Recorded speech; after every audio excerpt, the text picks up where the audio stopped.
Within this box, I have the single most expensive car part I have ever bought in my life. It is the TVS 1320 Magnuson supercharger for the 3.4 Tacomas, 4Runners, T100s. I think Tundras had some as well. Normal out-the-door price on these is about $4,000. I managed to get this on a Black Friday deal, but it just came in about a week ago.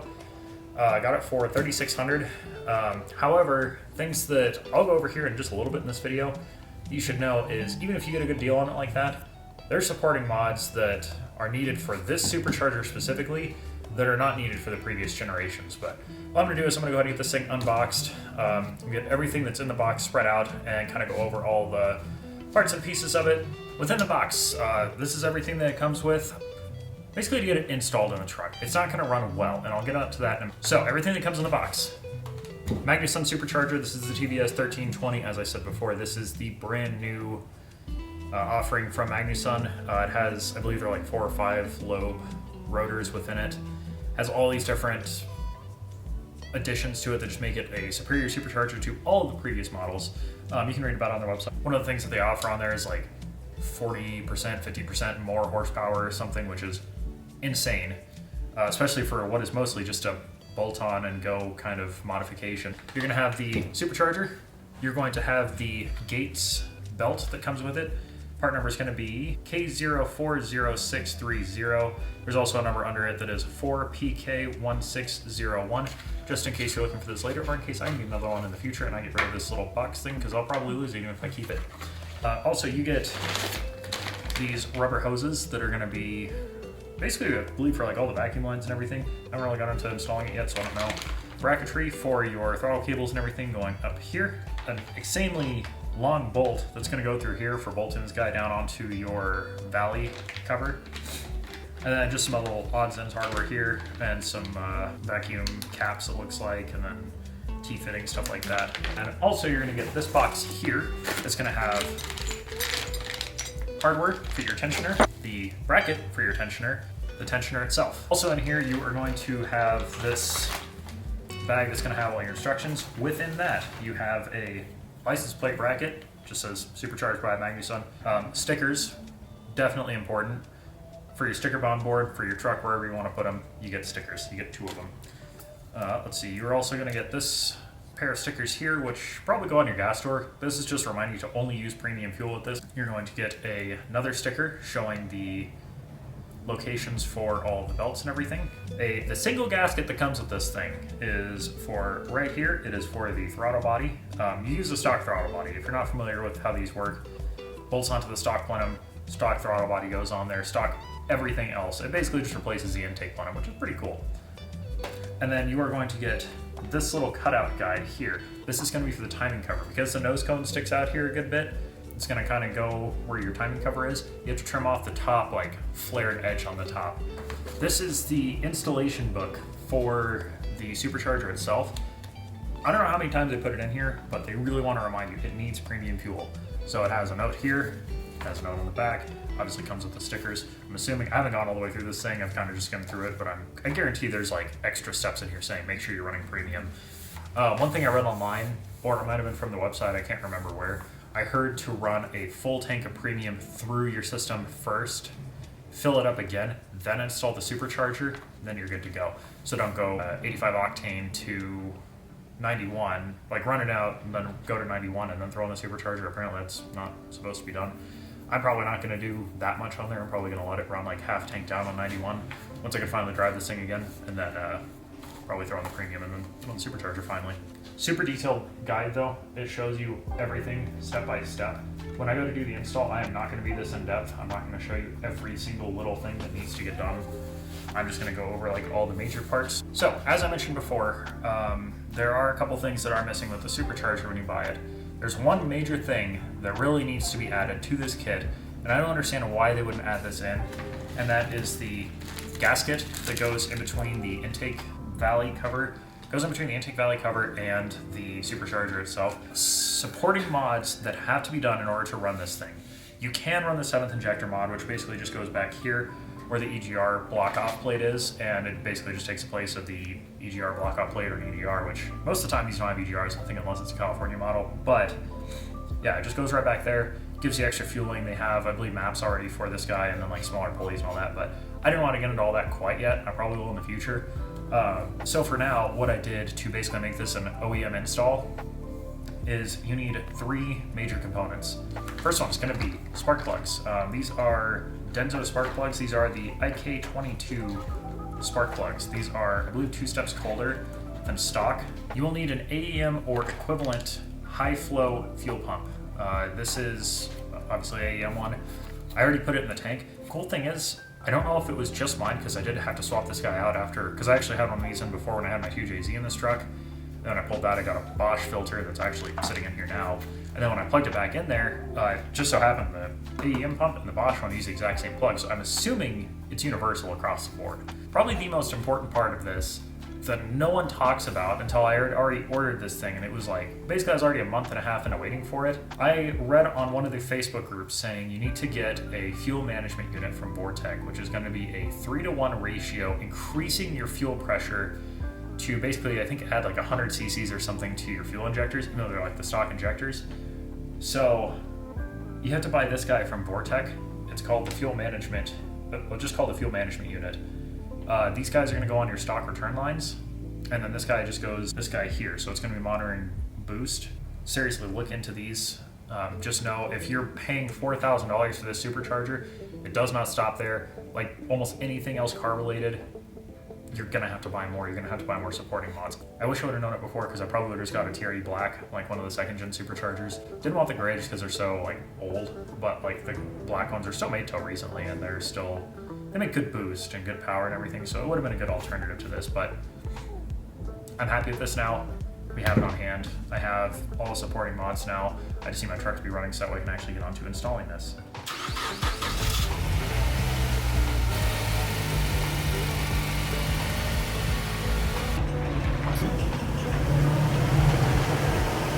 So, a couple days later, it is finally time. This intake manifold is getting ripped out, and this supercharger is going in. So here are all of the parts for it. Most important thing that I found in the book, I actually bought this gasket with the plans of using it for this supercharger. However, in here it says if you use one of these gaskets, it will drop your boost by like, I think like 1.5 pounds or something. So you have to run this gasket here that comes with the supercharger. I don't know why it makes a difference, but it says in the manual it's like step 80 something, I think, or 90 something. So make sure you run this gasket only. So if you have to replace it, you need a paper one like this, not the normal OEM metal one. So I haven't taken anything apart quite yet.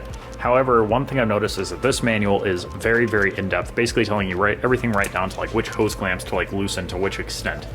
So there's a total of about 100 steps within here just for the supercharger install to get it going and everything, and then like a few extra steps for like stickers and whatnot. However, I'm not going to go over a lot of that because it's pretty self-explanatory. If you're going to be doing this on your own, it's pretty obvious what you need to take off. So I'm going to be starting with the throttle cables and everything are going to be coming off, then the intake, and then after that, I'm just going to pull the throttle body off and set it off to the side so I don't have to mess with the coolant for that. And then I'm just going to pull the intake manifold off. Once I get all of that off, I believe the step following that is going to be trimming this guy back for your nose cone. I believe the supercharger goes on after that. But another thing I'm going to do is I'm going to mess with that fuel management unit, which is going to go back here somewhere since it has to go to the return line, which is this guy right here. So I want to try and get that sorted out before I put the supercharger in there. I'll probably like test it, fit it, just mock it up, make sure I have enough space for the unit where I want to put it. But other than that, there's nothing really special that I'm doing opposed to what you need to do. Okay, so I got the intake manifold off, intake off.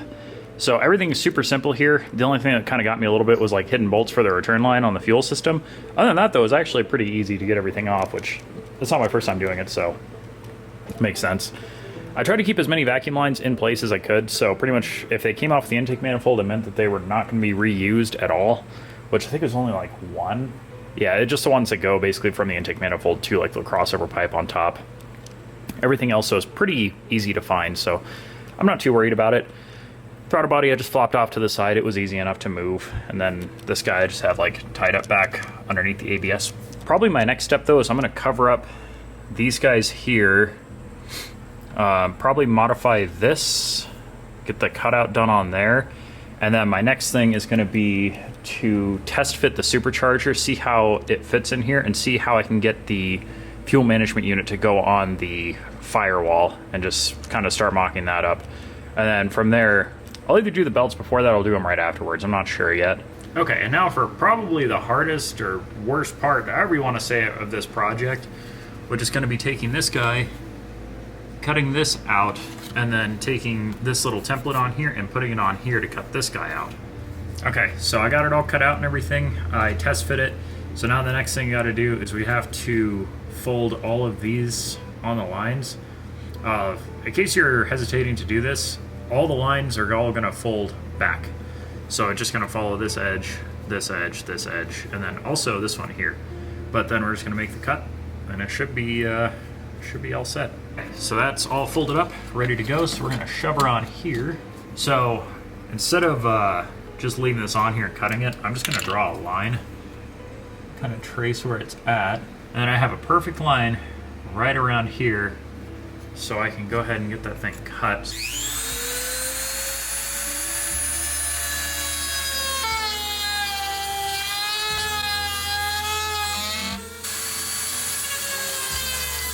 Okay, so this bracket here, that has to come off. It cannot stay there. It's a 12 on the top. Feels like a 14 on the bottom.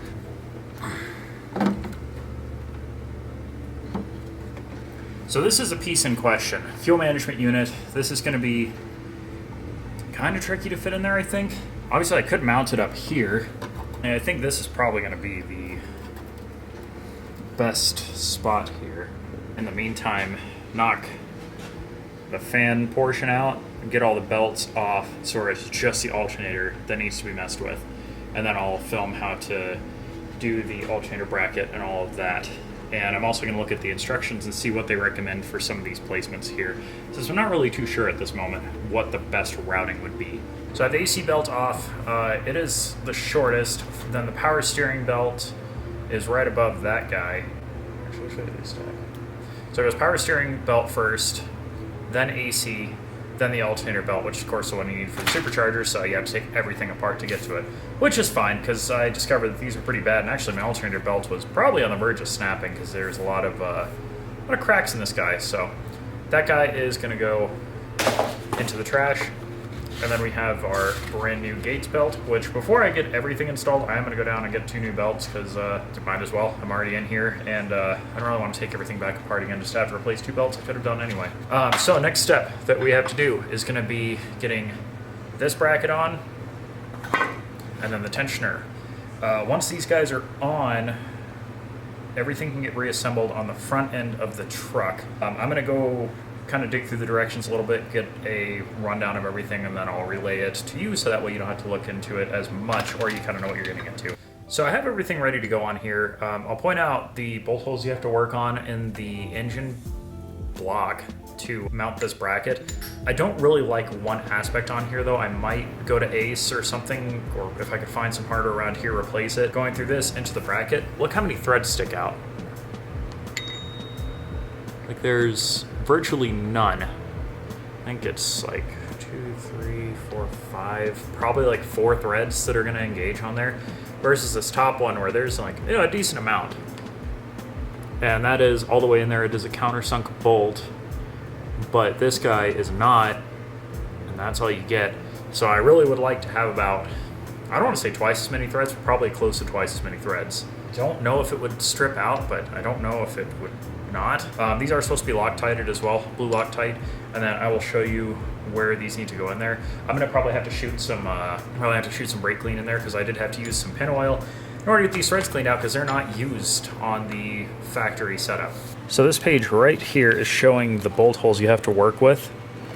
And what I ended up doing is I ended up cutting a bolt and making like a tapper out of it.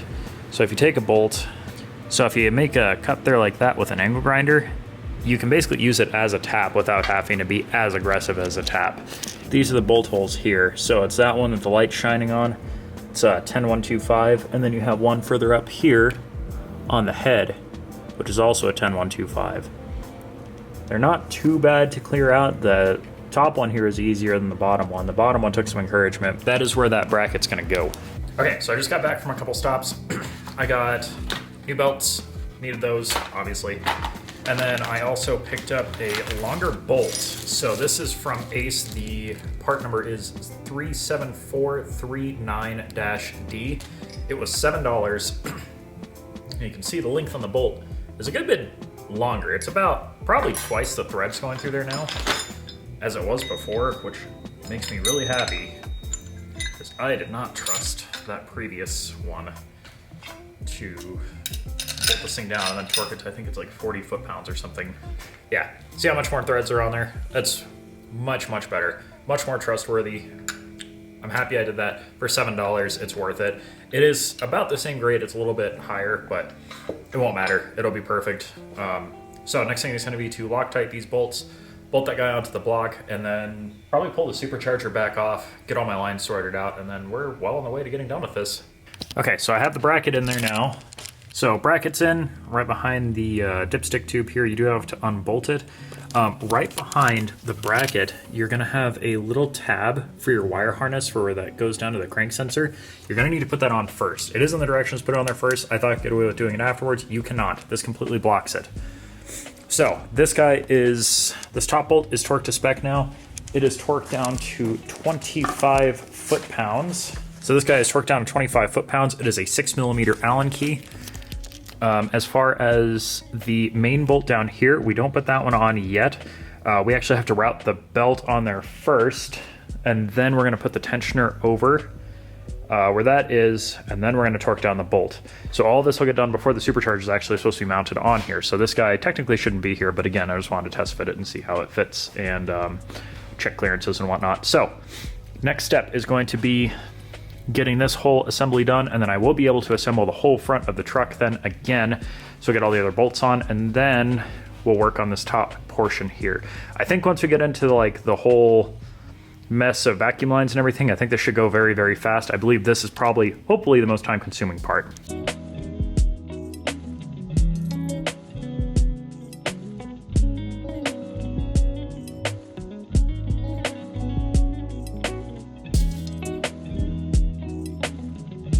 So now we're gonna take this tensioner just like this, and the belt actually has to go inside of this apparently.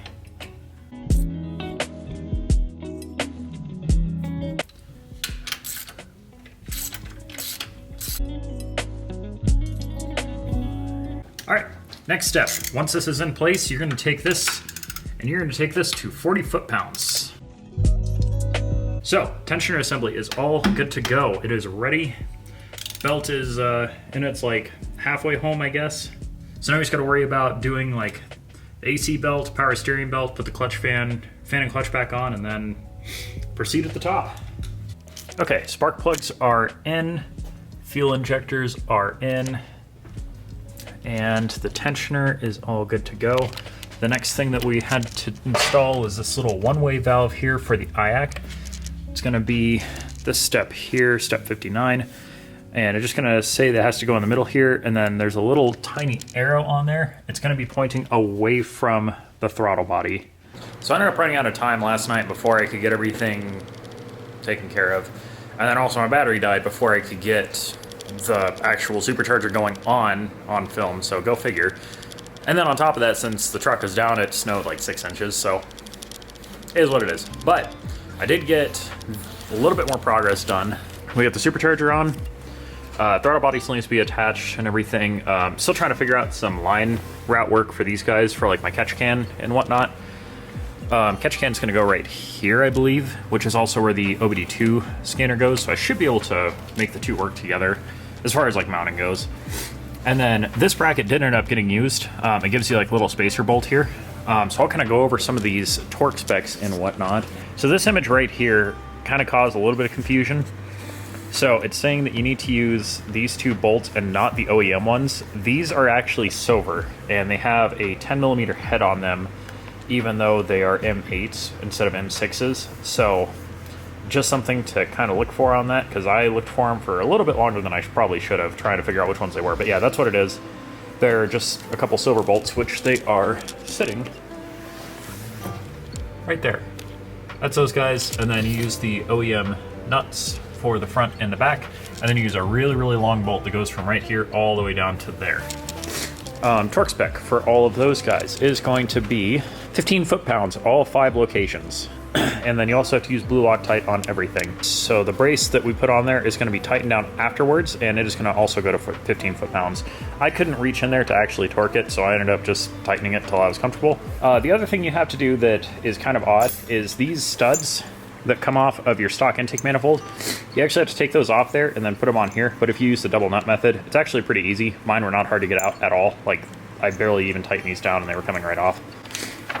So yeah, once you get those guys on there, you have to throw on the gasket, throw on the throttle body, and then just attach all the hoses. But I mean, this thing is getting pretty close. We're gonna have to kind of go over vacuum line routing when we get to it, just because it's a little bit different model to year, all that. But I think I'm gonna throw up the camera and then we're gonna get that filmed. And then the next part that is going to be the biggest task of this whole project at this point is gonna be attaching this guy to the firewall, which I already found a spot for it. It's going to be going right up here, pretty much like right there. I guess I'm unfortunately going to be drilling a couple holes in here, which I really didn't want to, but it is what it is. I'm going to have to do it. And then I have this hose right here. Picked it up from Advance. It is coming from the return line way back here where the fuel pressure regulator is. It is a 1/4 inch fuel hose. Okay, so I'm doing things a little out of order on this just because I want to get parts of this done prior to doing the other side, mainly just so that way I can kind of piece together the rest of my vacuum lines and everything and sort it out in my mind a little bit easier when I'm looking at a complete unit. Okay, then you're gonna take your gasket. This little bump right here is gonna go towards the bottom left. We're gonna go ahead and slide her on to this. Thread these guys on. And we'll get the torque spec in just a moment. So this hose right below here is gonna be for the IAC. That's where we put that one-way valve on there. You can see it's like halfway off that port for the sensor there. So what we're gonna do is take a pair of pliers like these. If you don't have a pair of these, highly recommend getting some for this exact reason. Reach back here. We're just gonna pull it on.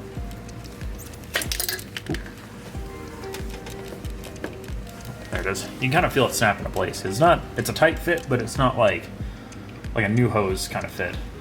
On this side, we're gonna go ahead and get this guy connected here. So this is the brake booster. That brake booster hose is on there. All right, so 108 inch-pounds on the throttle body. All right, that was pretty easy. Next up, let's go ahead and get the belt on here. So the belt's just kind of hanging out down here. Tensioner's here. So what we're gonna have to do is we're gonna have to get a wrench on top of the tensioner, pull it over, kind of work the belt up here, get it around the nose cone, and then release the tensioner and it'll pull it all together. So you can either do it 19 on the top or at 3/8 right below it. Okay, so with this much done, the next few steps that I should have already done before doing some of this is getting all of these pieces on, like the bracket here for the throttle cable, the OBD port here, and the grounding portion here. I'm not going to do it quite yet. Reason for that being that this hose, or this line right here, is for my fuel return. I don't want to get in the way of that if I can help it. So what we're going to do is we're going to get the fuel management unit put on first, so I can run all the hoses down here and tighten everything up with as few things on the way as possible. All right, so a lot of fighting and another trip to the parts store later to get hardware. I have the fuel management unit in. It was a little bit of a challenge to get it in here. One thing I learned is that these hoses, I again use 1/4 inch hose for these, they need to be on here first. That you can't really get them on there. You can't really fight it onto those fittings on there if you don't put them on there first. They're really hard to get on there. This guy was easy. This guy I think is 1/8. The way you put this on here is you're gonna take it down to the stock fuel pressure unit, or fuel pressure regulator, tee it off, one going here to boost, being off the supercharger, and the other one going up here to the fuel management unit. I think I had these backwards earlier when we talked about it. This one here, the front one, actually needs to go down to the return from the rail, goes into the side here, and then the bottom is the one that goes back to the fuel tank. So that's something I think I made a mistake on earlier. So all I have left now is just attaching these guys here, getting the throttle cable bracket figured out there, and then yeah, just throwing my intake back on, and this thing is good to go. And I need to get the coolant bled as well. But as far as supercharger install goes, that's all we got to do. Okay, all of the little side pieces are on. Have the OBD scanner, the ground, and the throttle cable all set to go now. So this is going to come down to this piece up here, my throttle cable for the cruise control, and then the intake. As far as this, a couple hoses over here. So your four-wheel drive down here, at least for my year of truck being a 98, apparently that is going to get integrated into this line here, which goes to this little emission sensor there, and then goes right to the supercharger side with the brake booster line. So that's what those guys are.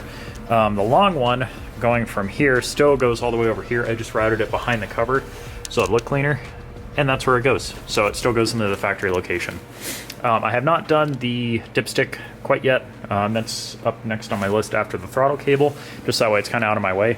These are going to be your 3 different throttle cable brackets, so it's one for an auto, and then I believe both of these are for a manual. I don't really know which one's which, so I'm going to have to kind of mess with mine and see which one goes where. I think it should be this guy, though. There's 3 different locations up here, too, for where you need to put it. I'm going to have to look at the directions, or I might even just... I think I'll just kind of mess with it and see which one fits the best. So it looks like it's probably going to be the front one or the middle one for me. I'm going to set down the camera and try and get this guy sorted out. Also, they give you 3 M6 bolts. 2 of them are for the throttle cable. The other one is going to be for the dipstick relocation. Torque spec is going to be 108 inch-pounds. Out of the 3 brackets that they offer, the double one with the 2 brackets is going to be for anything with an auto. I don't know what the one at the part number is for the single piece, but the one with only 1 bracket for a throttle cable and no number on it is for the Tacomas with 4-wheel drive, like this one. This little breather here for your throttle assist, I think it's throttle assist or it's idle assist, I can't remember what it is. This little diaphragm right here is going to go right to the side of the supercharger right here. There's a little nipple right on the other side of the throttle body. So the dipstick adapter is on. It is very hard to reach it past the belt. I would recommend putting on the little bracket first, even if you don't tighten it down, just that way it's at least easier to reach.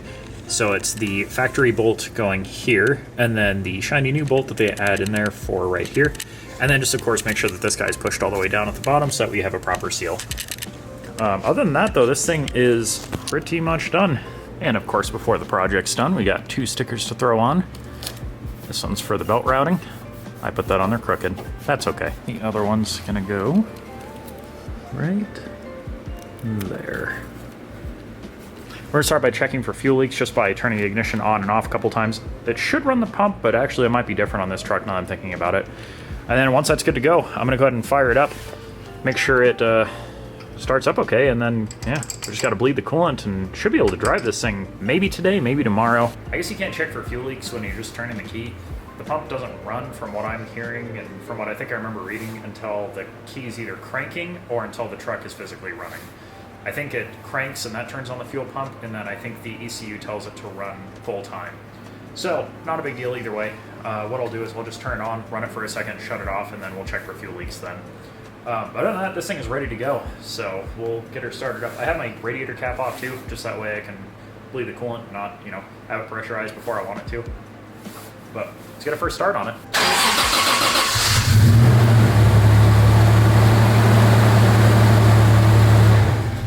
So it runs, but are there any leaks?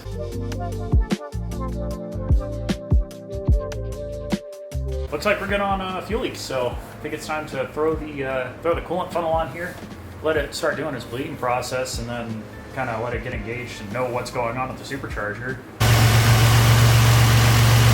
Alright, so far it's running really, really well. It tried to die on me a couple times, so I'm kind of thinking maybe it was because I was messing with the vacuum lines, but I'm not too sure. It hasn't really acted up or anything since, so it also could just be adjusting. But yeah, so far it runs really, really well. And it's quiet. Like, you don't hear any like weird belt screams or anything like that, which is always good. So I'm just gonna let this coolant bleed, and then I'll do a first drive. I probably won't get it on film just because I want to make sure that I have it right, and I don't have my GoPro at the moment, so I'll have to get the GoPro and then actually get a drive on it after a couple of days. But install is actually pretty easy. More time consuming because of obviously a fuel management unit, but if you're doing like a TRD black or something, easy. easily an afternoon project. And then also if you're not doing like the little extra things like obviously like the fuel management unit and then some other parts of the project like that. But yeah, I'm very happy with how this thing came out. So we'll see how it does power-wise.